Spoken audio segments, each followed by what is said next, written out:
A graça e a paz, meus irmãos. Amém. Pode se assentar. Que alegria para a gente estar aqui mais uma vez. Motivo de gratidão.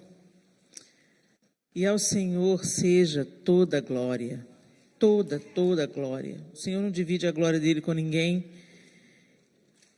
E a gente espera que todos os dias o Espírito Santo nos lembre disso. Que somos vasos de barro para que a excelência do poder seja de Deus.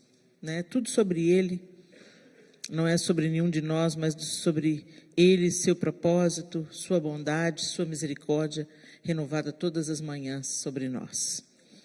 Eu acho uma delícia quando o Espírito Santo, a gente pede uma direção, e eu sou gente como vocês, né? Às vezes dá aquela insegurança, é isso mesmo, Senhor, que o Senhor quer que eu fale? É sobre isso que é para pregar? Ô Senhor, e é tão gostoso, porque o Senhor não precisa de dar satisfação nenhuma para a gente daquilo que Ele está fazendo. Mas Ele é tão gracioso que Ele dá uns spoilers e dá eu estou nisso aí, né? Então, houve uma palavra que foi dita aqui, nessa introdução, pelo pastor, e que tem tudo a ver com aquilo que eu vou falar hoje. Contemplação. Contemplar Deus. Ah, como nós precisamos de aprender a contemplar. Segundo o dicionário da língua portuguesa, contemplação é observação atenta de algo ou alguém. Concentração mental num assunto de natureza intelectual, filosófica ou espiritual. Estado meditativo. Estado de comunhão com Deus ou divino. Recolhimento interior. É isso que o dicionário está dizendo, que é contemplação. Eu ouvi uma frase que diz que nós nos tornamos semelhantes àquilo que contemplamos. E quando a gente se lembra do Salmo, dizendo que o Senhor falando, né, que aqueles que fazem ídolos, que têm olhos, mas não veem, têm boca, mas não falam, que se tornem semelhantes a eles, aqueles que os fazem. Então, é um fato, é uma evidência. Nós nos tornamos semelhantes àquilo que ocupamos, que ocupa as nossas atenções. É tão interessante que quando a gente se ocupa muito de alguma coisa, vamos colocar um parâmetro bem esdrúxulo aqui. Se você assiste compulsivamente um certo conteúdo, daqui a pouco você está falando do mesmo jeito, você está se vestindo do mesmo jeito, você está reagindo do mesmo jeito, não é assim? Então, é uma evidência, nós nos tornamos aquilo que contemplamos. E será que nós temos contemplado a Deus? Gente, nós estamos vivendo um tempo muito difícil no mundo.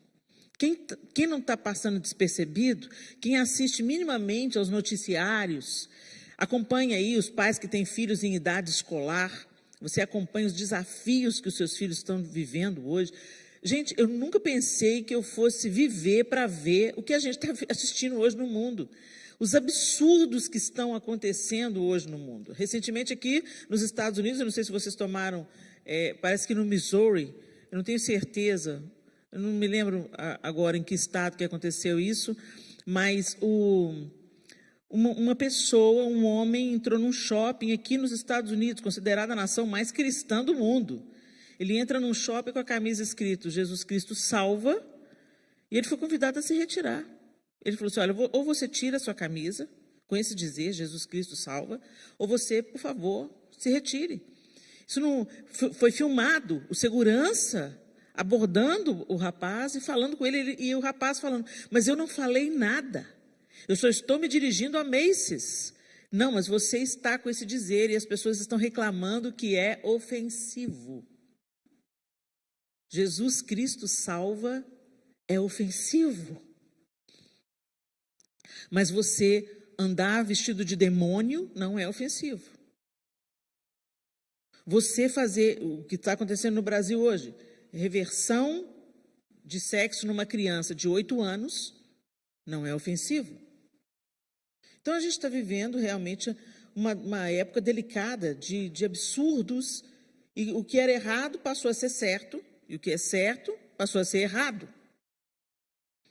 Qual é o parâmetro? Como é que nós vamos atravessar isso? Como é que nós vamos sobreviver a isso?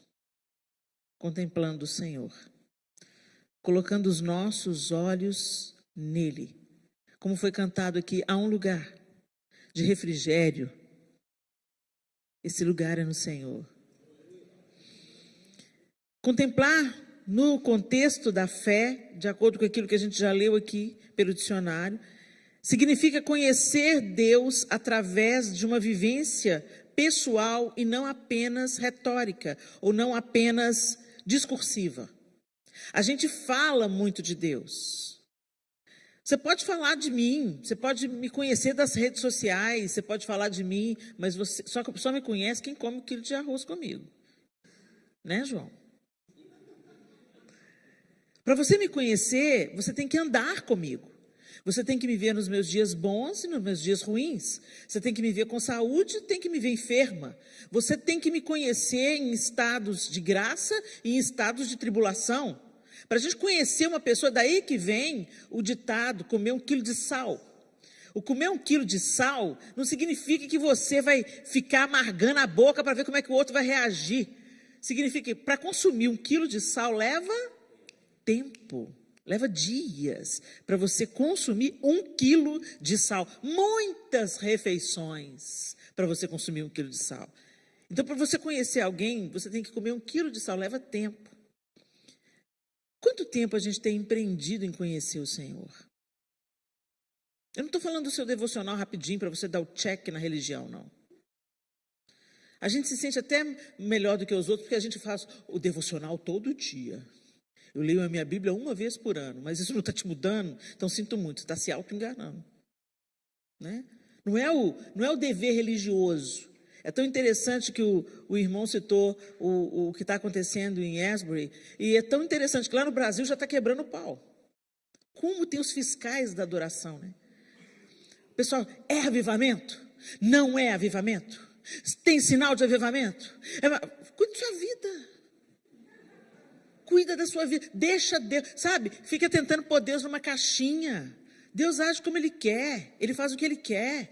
E eu estou orando para esse ser o início do grande avivamento que vai preceder a volta de Jesus, que se alastre por toda a terra.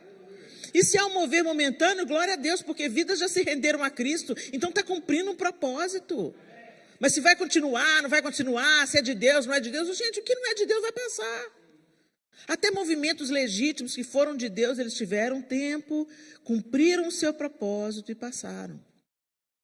O que a gente está aguardando é um grande avivamento que vai resultar em milhares de conversão genuína ao Senhor para que Jesus volte. É isso que nós estamos aguardando e eu estou torcendo aqui para essa fagulha de Asbury a inflamar o mundo. Mas o povo, sabe, gente, o Messias de Deus veio e os fariseus ficaram assim, é demônio. Hoje nós estamos vivendo o tempo dos fariseus da modernidade. Não pense você, tem muito fariseu dentro da igreja evangélica. Sabe, a galera, e quem que era o fariseu, gente, na cultura judaica? O fariseu era aquele cara zeloso da lei.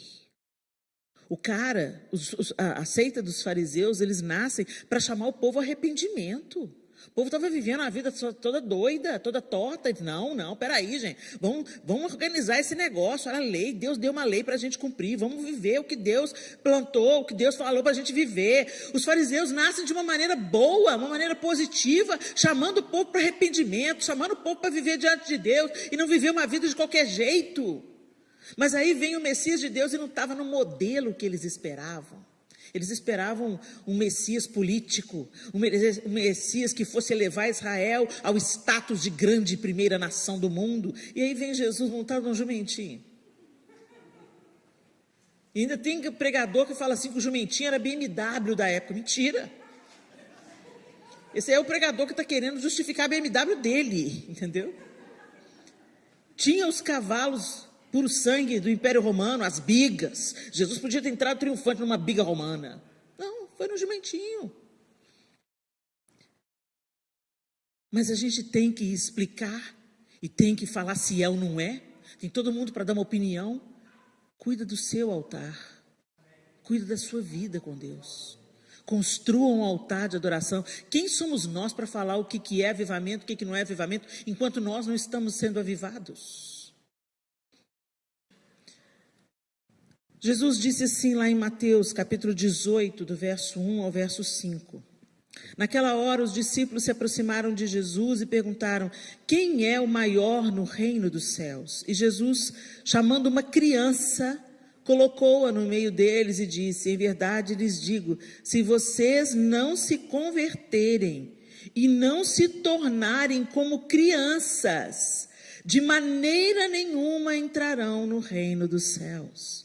Portanto, aquele que se humilhar como esta criança, esse é o maior no reino dos céus. E quem receber uma criança tal como esta em meu nome, é a mim que recebe. Jesus não está falando de imaturidade.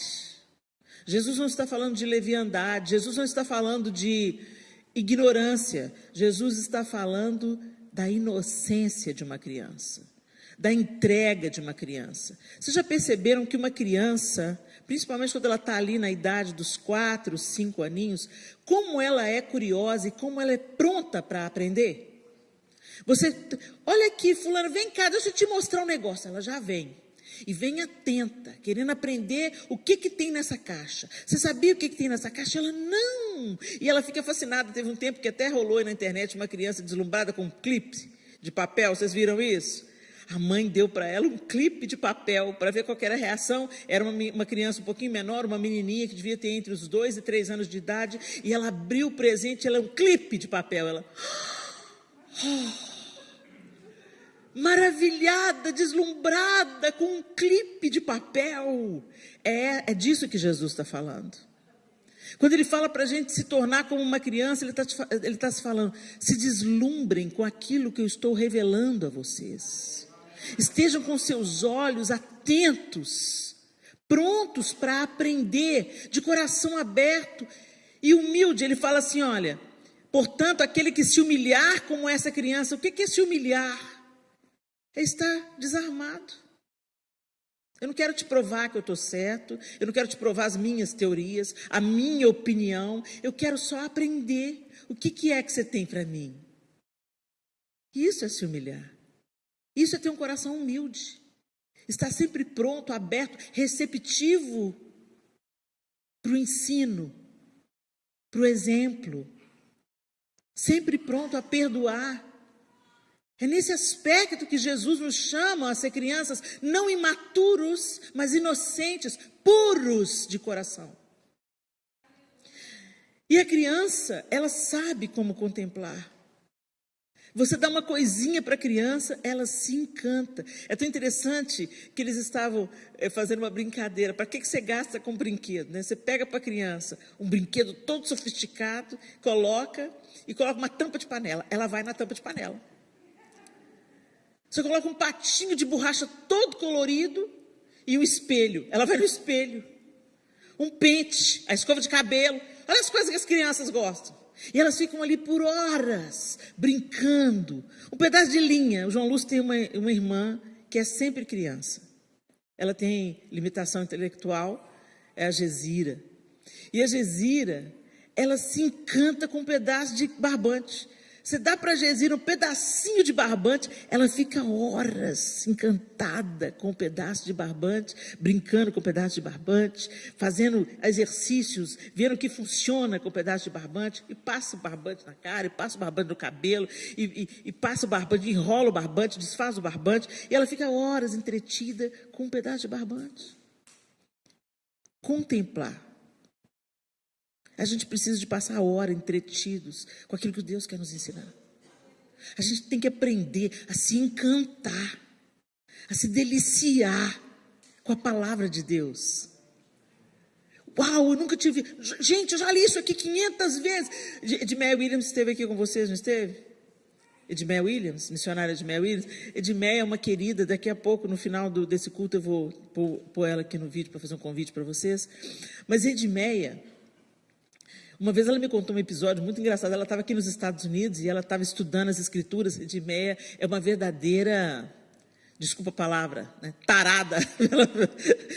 Ela fica fissurada na palavra de Deus. Teve uma vez que a gente estava em Israel, eu falei assim, Edmeia, vamos lá pro Mar Morto, vamos entrar no Mar Morto. Você não vai entrar no Mar Morto, não? Não vou, não. Com uma cara boa, eu falei assim, mas por que você está com esse sorrisinho no cantar a boca? Ela falou assim, eu estou lendo Oséias. É Oséias, né, João? Eu estou lendo Oséias essa madrugada, o Espírito me despertou e eu comecei a ler Oséias e Deus começou a falar umas coisas comigo. A gente já estava mais ou menos, quase na metade do dia. Ela falou assim, eu já li 14 vezes e eu tenho que ler mais, porque cada vez que eu estou lendo, Deus está me falando uma coisa nova. E ela estava totalmente fascinada. Eu falei assim, meu Deus, a gente precisa ser assim pelas coisas de Deus, gente. E ela estava totalmente encantada, porque quanto mais ela lia, mais Deus estava falando e ministrando. E uma vez ela falou assim, teve uma vez que eu estava nos Estados Unidos, estava nevando muito, eu estava numa casa, o casal foi trabalhar, me deixou hospedado ali na casa, e eu comecei a ler a palavra de Deus, e Deus falou comigo algo tão profundo, que eu fiquei tão doida de alegria, que eu saí, abri a porta, e saí rolando na neve. Eu fico imaginando a vizinhança, vendo, né? Doida de Edmeia, meu Deus, a senhora surtou de vez. Ela, gente, eu não sei se vocês já experimentaram isso, mas é isso que Deus quer que a gente experimente. A gente vibra pelo time de futebol. A gente vibra pelos ídolos. Mas a gente não sente a mesma coisa em Deus. E não é porque Deus tem para dar, não tem para dar. É porque a gente não contempla Deus. A gente não se delicia em Deus. A gente está matando a fome com jujuba, com snack. E uma hora a gente adoece. Porque snack não é alimento. Jujuba não é alimento. Mas é gostoso, é instantâneo, né? Você coloca na boca e é prazer instantâneo. Mas Deus não, Deus você tem que buscar de todo o coração até encontrar. Mas quando se encontra, nada se compara. Eu tive uma experiência com Deus quando eu estava grávida da Sofia, no meu 8º mês de gestação. A Sofia hoje tem 20 anos. E eu quero mais. A gente estava numa reunião do Diante do Trono, todo carnaval a gente se retirava para orar. Eu estava grávida no final de gestação da Sofia. Não era carnaval, já tinha passado, devia ser um outro, eu acho que era um encontro pré-gravação. Sempre que a gente ia gravar um CD e DVD, a gente tirava um final de semana ali perto para se consagrar, para jejuar, para ler a palavra, para nos prepararmos para a gravação. E a gente estava, com certeza nisso, porque a Sofia nasce em julho e eu estava ali pelo 7º mês de gestação. Então, a gente estava já no finalzinho, na reta final, devia ser ali maio, abril, maio. E nós fomos para onde é a Estância Paraíso hoje, um lugar de retiros, e o pastor Cirilo foi ministrar sobre nós. E o pastor Cirilo pregou aquela manhã, nós entramos para a ministração, era 9 da manhã. E nós entramos para a ministração, e o pastor Cirilo compartilhou da palavra de um jeito poderoso. Nós fomos impactados pela palavra que ele compartilhou, todo mundo ficou muito impactado pela palavra, e aí tivemos um tempo de oração, e aí ele começou a orar, um por um. Éramos um grupo pequeno, era Diante do Trono, só estávamos nós ali, e ele começou a orar um por um, e ele foi orando um por um. E à medida que o pastor Cirilo ia orando por um, cada um ia tendo uma experiência sobrenatural com Deus. E alguns dos meus amigos estavam caindo, outros sorrindo, outros chorando. Eu falei assim, Deus, eu quero também, eu quero. Eu lembro que eu estava de olhos fechados, aquele barrigão de olhos fechados, com as mãos assim. E o pastor Antônio Cirilo não pôs a mão na minha cabeça, chegou na minha frente, orou por mim, soprou nas minhas mãos. Eu falei, não vai pôr a mão na minha cabeça? Não vou cair no poder? E ele soprou nas minhas mãos e passou para o próximo. Ele não estava preocupado com o que Deus ia fazer comigo. Soprou nas minhas mãos e passou adiante. Gente, e aí eu tive um princípio de só isso? E aí as minhas mãos começaram a queimar. É como se elas estivessem pegando fogo. Ela começou a esquentar, esquentar, esquentar, esquentar, esquentar. E à medida que as minhas mãos esquentavam, ondas de alegria começaram a passar por mim. Ondas de alegria, de alegria, de alegria. E eu comecei a rir. E eu caí. Mas a sensação não era que eu caí. A sensação é que eu fui erguida do chão e colocada no chão. E eu comecei a rir, a rir, a rir, a rir, a rir, e uma alegria me enchia. E todo mundo preocupado, que a grávida está se mover, o que vai acontecer com esse menino? E eu lembro que a pastora Zenete veio, ajoelhou perto de mim e falou assim: Helena, aqui você experimentou grande libertação, nesse lugar o Senhor te trouxe novamente para te encher. E eu apaguei. Acordei com alguém me chamando: Helena, levanta, Helena. E eu assim: não quero, tá bom aqui. Helena, você precisa levantar. Você precisa de comer alguma coisa pelo neném. O neném tá bem, tá tudo bem. Helena, já são 4h da tarde. A gente entrou às 9 da manhã. Eram 4h da tarde.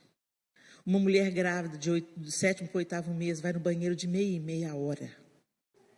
Eu não tinha sede, eu não tinha fome, eu não tinha vontade de ir no banheiro. Eu estava plena. Eu nunca mais experimentei algo naquele nível. Quando você contempla Deus, você não precisa de mais nada. De fato. Eu nunca mais, enquanto eu viver, eu nunca mais vou me esquecer daquela experiência.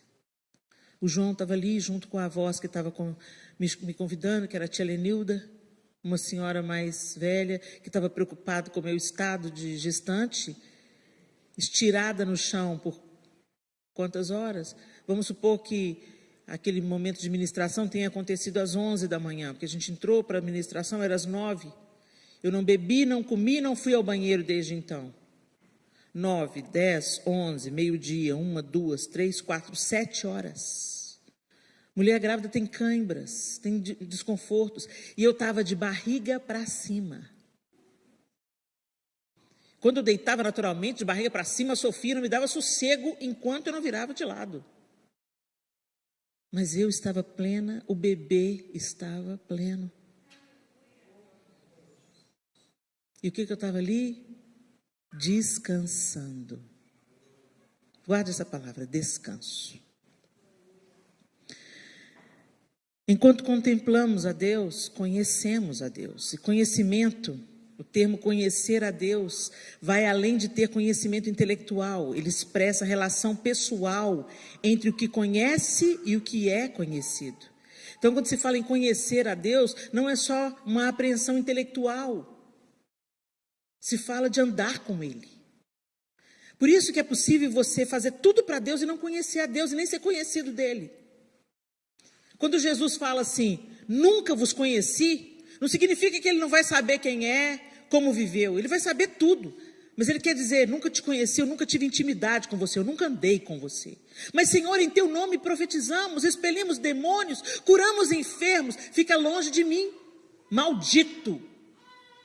Porque eu nunca te conheci. Essa palavra é para nós, gente. Porque quem cura enfermo, expele demônio em nome de Jesus e profetiza em nome de Jesus, é crente. E é crente pentecostal, porque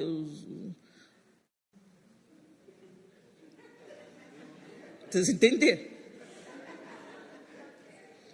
Então essa palavra, Jesus está sendo claro, nem todo que me chama Senhor, Senhor entrará no reino dos céus. Não é porque você está trabalhando para mim que eu te conheço, você me conhece. não é ser empregado de Deus. Os fariseus, quando o Senhor conta a parábola do filho pródigo, ele está contando numa tríade de 3 parábolas, ele está confrontando a religiosidade do povo judeu. Ele está confrontando, porque eles estavam reclamando que Jesus estava sentado no meio dos pecadores. E eles eram tão santos e tão religiosos. E o que Jesus estava desperdiçando aquele ensino com os vis pecadores? E aí Jesus, no final dessa tríade, ele conta a parábola do filho pródigo. Ele está falando de um filho que saiu para viver a vida dissolutamente, desperdiçando as riquezas. Mas ele também estava falando nessa parábola do filho mais velho, que ficou em casa, trabalhando para o pai, mas sem intimidade com o pai. Porque, afinal de contas, que filho é que chega do trabalho, na fazenda do pai, vê uma festa na casa e chama o outro empregado para saber o que está acontecendo na própria casa? É filho que não tem intimidade. Porque se eu estou na minha casa, eu tenho intimidade com meu pai, eu vou entrando. O que é, pai? Quem chegou? O que está acontecendo? Mas esse menino não fez isso. Esse cara chamou um outro empregado. E tem um tanto de gente que pensa que é filho de Deus, mas não se relaciona com Deus. Se relaciona com Deus através de outro empregado. Pastor, vem cá, ora por mim. Ô Helena, prega uma palavra aí para nós. Eu sou serva de Deus, mas eu também quero ser filha dele. Primeiro eu quero ser filha, para depois servi-lo.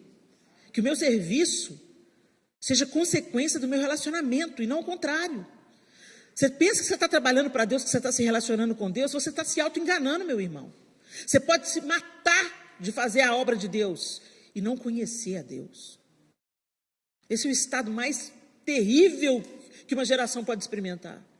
Eu falo de Deus, eu tenho Jesus nas camisetas, eu sirvo na casa de Deus, mas eu não tenho envolvimento com Deus, eu não ando com Deus, Ele não tem me transformado de fé em fé, de glória em glória, eu não contemplo a Deus.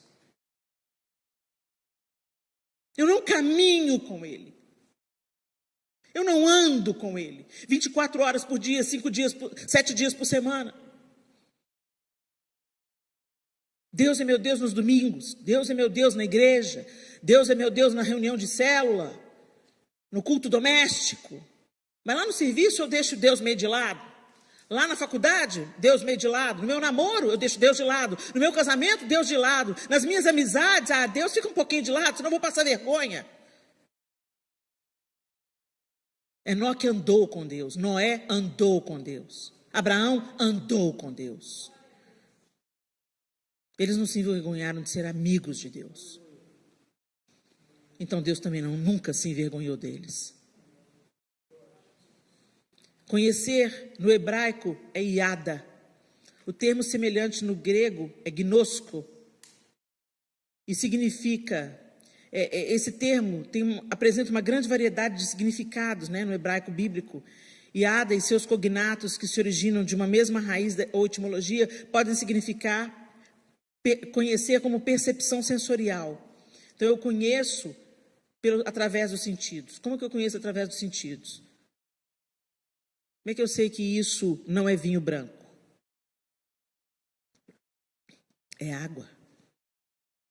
Eu conheci o sabor, eu conheci o sabor pelo meu paladar. Pelo meu tato, eu sei que isso é um retângulo. A gente conhece coisas porque vê, porque toca, porque sente o sabor, sente o cheiro. Eu sei o que é amargo, o que é doce se eu provo. Esse é um tipo de conhecimento. Por apreensão intelectual, né? A posse de informações ou fatos, você começa a conhecer porque você começa a estudar.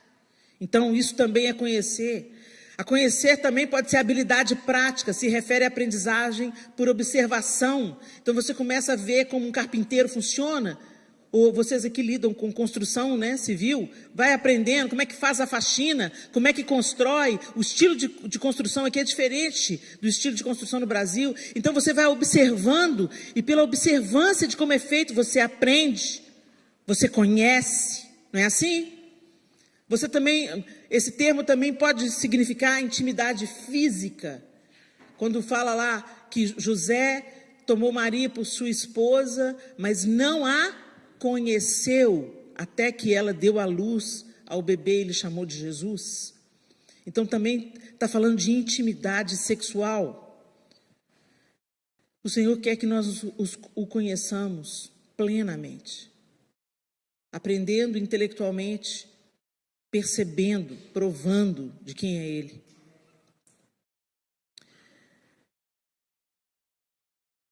Contemplar e conhecer. Contemplar é conhecer. E conhecer é descansar. O Senhor falou em Êxodo 33, 18, de 12 a 16, tem uma conversa interessante entre o Senhor e Moisés. Moisés disse ao Senhor: eis que me dizes para conduzir este povo, mas não me disseste quem enviarás comigo. Disseste, eu conheço você pelo nome e você alcançou favor diante de mim. Agora, se eu alcancei favor diante de ti, eu peço que me faça saber neste momento o teu caminho, para que eu te conheça e obtenha favor diante de ti. E lembra-te que essa nação é teu povo. Deus respondeu: a minha presença irá com você, e eu lhe darei descanso. Então Moisés disse: se a tua presença não for comigo, não nos faça sair deste lugar. Pois como se poderá saber que alcançamos favor diante de ti, eu e o teu povo? Será que não é o fato de andares conosco de maneira que somos separados, eu e o teu povo, de todos os povos da terra? O que faz esse povo ser diferente, Deus? É o Senhor estar no nosso meio. É o Senhor estar com a gente. É a tua presença. Deus está falando com Moisés: a minha presença irá com você, e eu te darei descanso. Quando você busca contemplar a Deus, você não busca o vácuo, você busca a presença. Você quer a presença, você quer a pessoa de Deus, mais do que as bênçãos que Ele pode te dar. Você quer Deus, você não quer as bênçãos, você quer Deus. Você quer Ele, você quer a presença dEle. Davi escrevendo um salmo. Davi, um homem segundo o coração de Deus, Davi conhecia Deus. Ele me faz repousar em pastos verdejantes. Leva-me para junto das águas de descanso. Refrigera minha alma. Guia-me pelas veredas da justiça por amor do seu nome. Ainda que eu ande pelo vale da sombra da morte, não temerei mal nenhum, porque tu estás comigo. Tu estás. Os meus olhos te veem. Tu estás comigo. O teu bordão e o teu cajado me consolam. Jesus, venham a mim, todos vocês que estão cansados e sobrecarregados, e eu os aliviarei. Ele está falando de um envolvimento pessoal. Não é a minha obra que vai te aliviar. Não são os meus dons em você que vão te aliviar. Não é a minha bênção que vai te aliviar. Eu te aliviarei.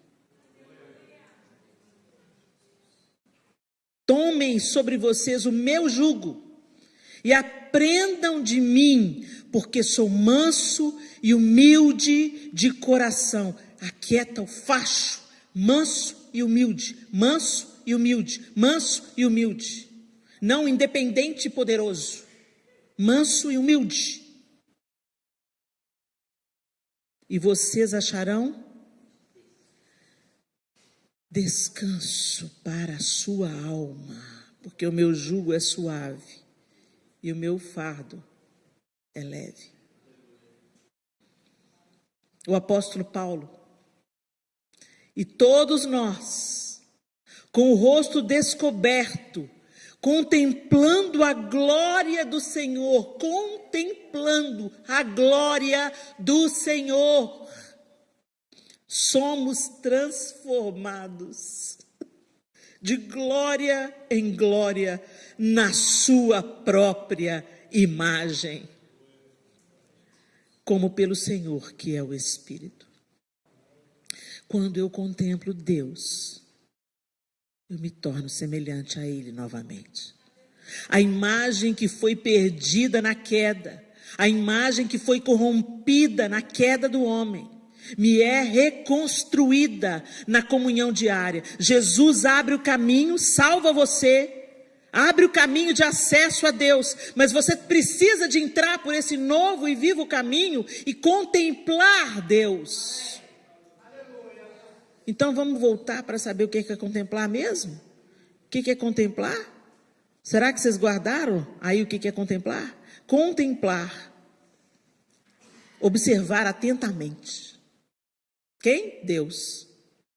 Concentrar-se mentalmente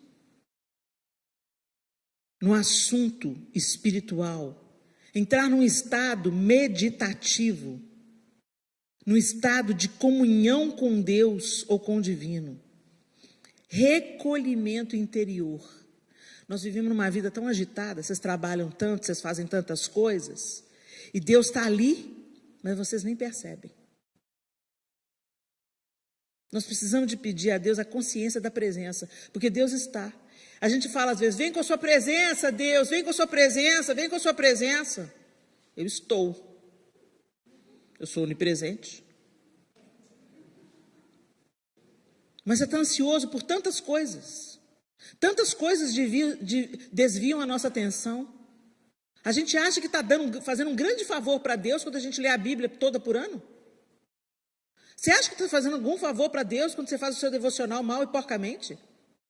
Isso quando faz. Não, gente, é nós que precisamos de Deus, não é Deus que precisa de nós. Os anjos o adoram. Incessantemente, santo, santo, santo, santo, santo. E Deus não tem problema de ego, Ele não precisa de alguém babando nele, não. Ele está estabelecido, Ele é o rei, Ele é o todo-poderoso, Ele não tem problema de autoestima. Nós é que nos nutrimos, nós é que somos fortalecidos, nós é que comungamos da nossa filiação, nós é que nos deleitamos como se assentássemos nos ombros do Pai. Vocês já viram o pai como uma criança brincando de cavalinho? A criança ri, dá risada e o pai está pulando, pocotó, pocotó, pocotó. E quem olha de longe pensa, ridículo. Eles estão numa sinergia profunda. E aquela criança está recebendo segurança e amor. Quando nós contemplamos Deus, é como se nós nos assentássemos nos seus ombros, deitássemos no seu colo, nos enroscássemos entre suas pernas e olhando para Ele disséssemos, papai, aqui eu estou protegido, aqui ninguém me toca, aqui o ladrão não me pega, aqui bicho-papão não vem, porque eu estou com meu papai. É nesse aspecto sermos como crianças, meus irmãos. E nos deixarmos entrelaçar nas pernas de Deus, nos deixarmos envolver pelos seus braços. Jesus, eu quero muito você, pegar tuas sandálias e esconder para você não sair, pois eu quero estar perto de ti e te abraçar, lá, lá, lá, lá, lá, lá, lá, lá, e te abraçar, lá, lá, lá, lá, lá, lá, lá. Jesus, eu quero vestir sua camisa com as mangas maiores que os meus braços, correr pela casa ao teu encontro e me abandonar no teu abraço e me acalmar, lá, lá, lá, lá, lá, lá, lá, lá, me acalmar. Lá, lá, lá, lá, lá, lá, lá, lá. É por isso que nós precisamos ser como crianças. Nós crescemos e nos tornamos arrogantes, distantes, soberbos. Quem tem filhos adultos aí sabe do que eu estou falando. Os meninos, quando são crianças, confiam na gente plenamente, se rendem totalmente. Quando eles adormecem, eles não se preocupam quem vai levá-los para a cama, eles sabem que eles vão amanhecer na cama. Eles não se preocupam com coisa alguma, se vai ter arroz para amanhã, porque papai e mamãe vão prover. E é nesse nível que o Senhor quer que a gente entre em intimidade e contemplação diante dEle. Mas nós nos tornamos adultos, egoístas, egocêntricos, queremos fazer acontecer, e muitas vezes desprezamos nossos pais. Mas aí temos filhos, e a história muda. E aí quantos filhos adultos, depois que têm filhos, vêm, ô pai, ô mãe, me perdoa. E o ciclo recomeça. Achamos os nossos pais chatos, implicantes, até que nos tornamos pais. Aí a gente agradece. Pai, mãe, obrigado por ter trabalhado duro para me dar estudo. Obrigado pelo pão que vocês batalharam para colocar na mesa. Obrigado.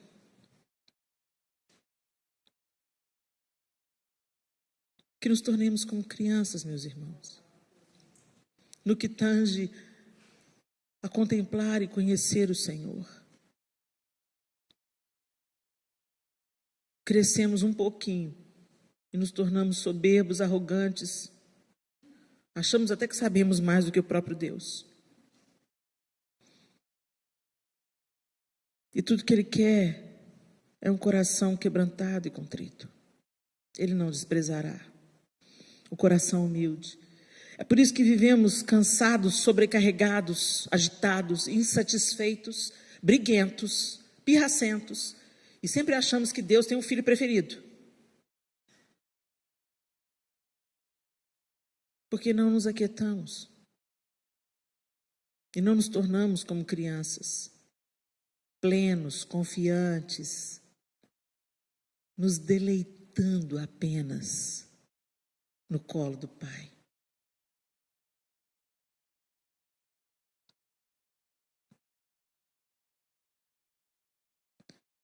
Em outra tradução diz assim: portanto, todos nós com o rosto descoberto refletimos a glória que vem do Senhor. Essa glória vai ficando cada vez mais brilhante e vai nos tornando cada vez mais parecidos com o Senhor. Cristianismo é isso. Cristão é parecido com Cristo, não no seu esforço, não na sua santidade aparente, mas na que brota naturalmente de uma vida que contempla. Contemple o Senhor. Contemple o Senhor. Seja intencional. Observe atentamente o Senhor. Contemple pela palavra. Contemple pela natureza.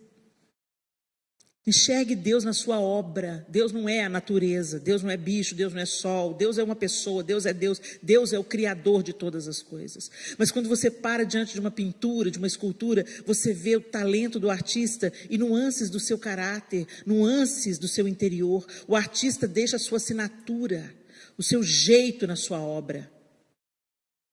Deus não é diferente, Ele é o maior de todos os artistas, o primeiro e o último. Ele é.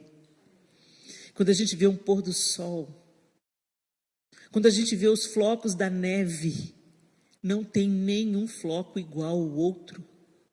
Olha que loucura. Olha essas linhas aí no seu dedo. Ninguém tem essa sequência de linhas no polegar como você tem. Nós somos 8 bilhões de habitantes no mundo. Quem é que precisa de quem? Quem é que depende de quem? Nossa vida é como um sopro.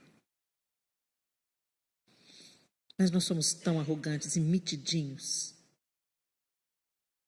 E por isso estamos exaustos, atribulados, raivosos, adoentados, depressivos, ansiosos, com pânico. Porque paramos diante da TV, do smartphone, das conversas fiadas,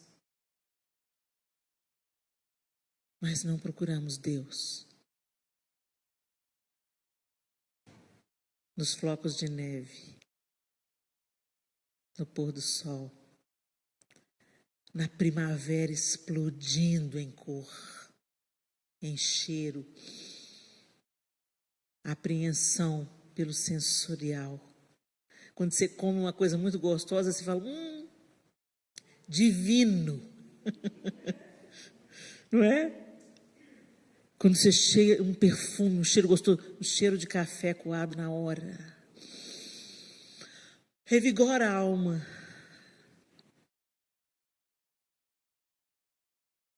O mundo jaz no maligno. Mas apesar de toda a maldade que o mundo tem, é impossível apagar a grandeza de Deus. Você vê na força das ondas. Você vê Deus no infinito, nas galáxias, nas estrelas, na lua. A gente está flutuando no vácuo, gente. Já parou para pensar nisso? Em que parte da Terra a gente está? Será que a gente está de cabeça para baixo nessas alturas do campeonato? É muito para a cabeça, não é? É Deus. Feche os seus olhos.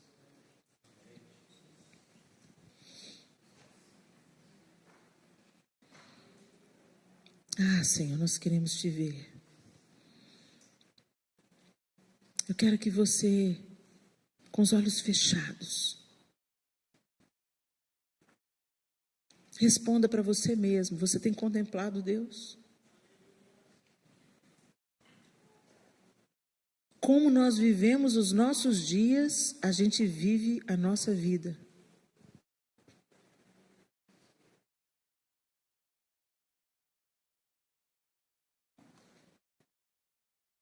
Como a gente vive o dia de cada dia, a gente vive a vida inteira. A nossa vida não é feita de dias extraordinários, é feita de dias ordinários, dias comuns. Como você vive a sua vida comum?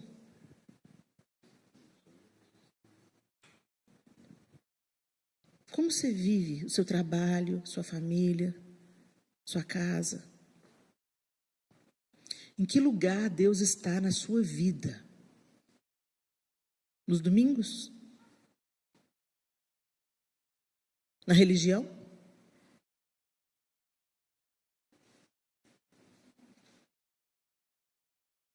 Onde estão seus olhos?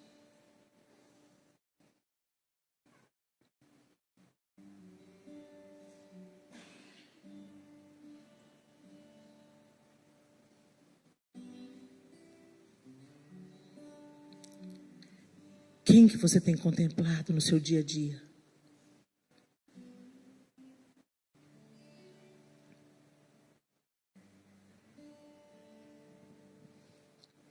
Coloco os meus olhos em ti, quando as circunstâncias parecem mentir, tentando roubar minha fé, tentando me desanimar, me fazer desistir. Mas eu sei que a visão se cumprirá, não falhará. Pode o tempo passar, mas o que Deus falou, Ele fará. Meus olhos estão em ti, Senhor. Pois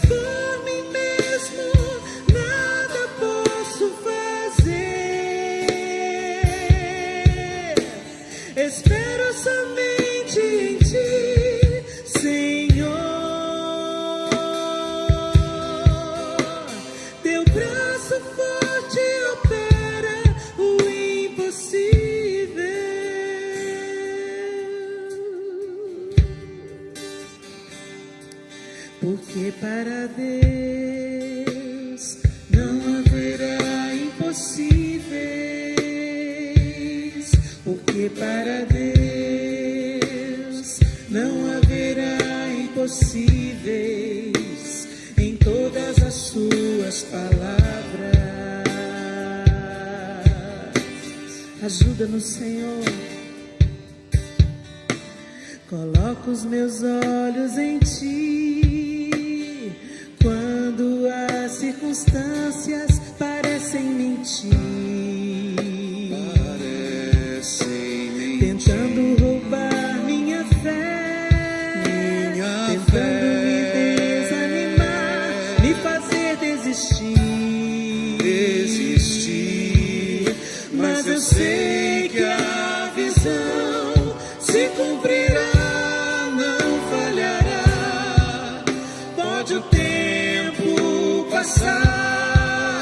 Mas o que Deus falou, Ele fará. Meus olhos estão em Ti, Senhor, pois por mim mesmo nada posso fazer. Espero somente em Ti.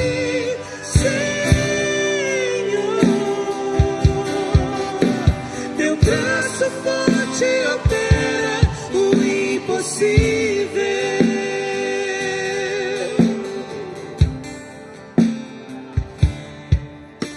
Meus olhos estão em Ti, Senhor, pois por mim mesmo nada posso fazer, absolutamente nada, Senhor. Espero somente em Ti, Senhor. Teu braço forte opera o impossível.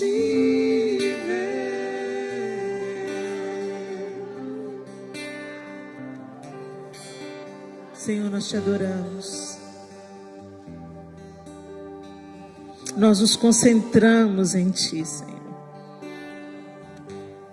Nós esperamos em Ti, Senhor.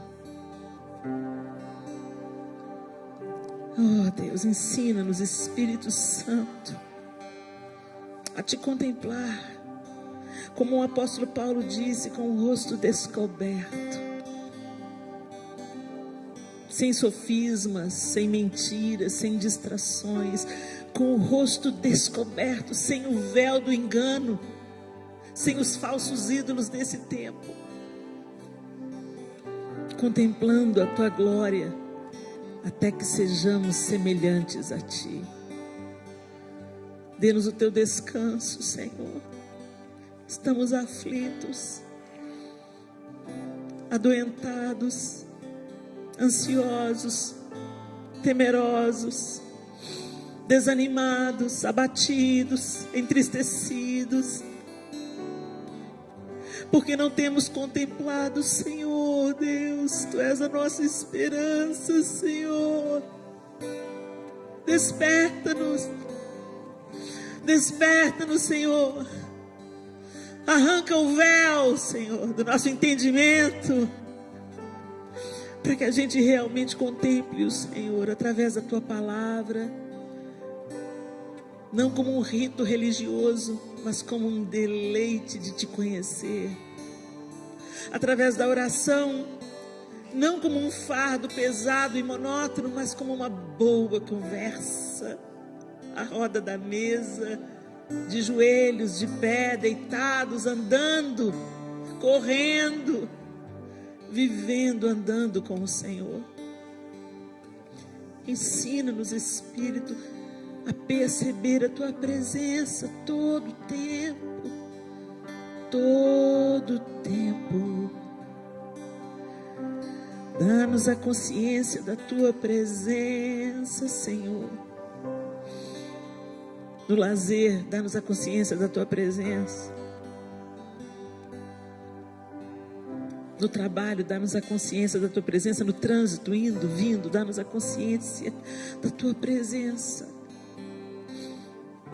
Ajuda-nos, Espírito Santo de Deus, a nos deleitar na Tua presença, contemplando Tua face, sendo transformados à Tua semelhança, até que o Senhor venha nos buscar. Em nome de Jesus. Amém e amém.